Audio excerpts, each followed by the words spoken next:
Guys, DJ here, the ADU Pro at our project on Fairbrook in the city of Santa Ana.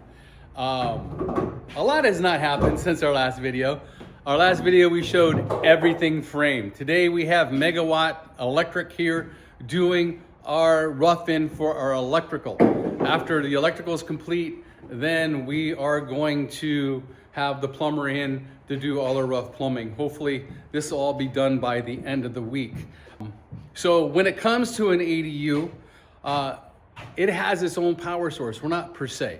So on this one, they're going to be putting a double metered panel in on the main residence. And what does that do? It makes it able for this ADU to have its own electric bill.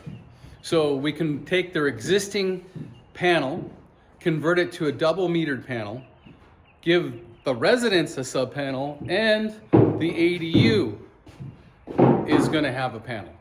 So all the circuits for all this ADU are going to come back into this panel, so they have their own power source. Then there's going to be a large cable, which we call a SEER cable, that runs up and over and through their attic and down to the far corner on the other side of the residence and attaches to the brand new panel that we're going to put in.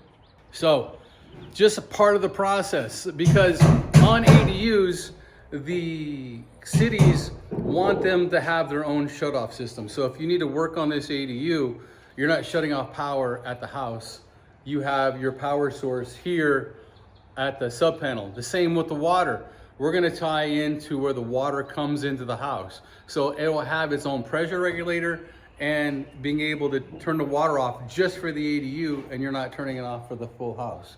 So guys, any questions about building any processes of an ADU, please DM us at the link below or give us a call at 800-929-9812, and myself or one of our wonderful staff will be more than happy to answer any questions you guys have. Guys, thank you for watching our videos. Thank you for subscribing to our channel. DJ, the ADU Pro.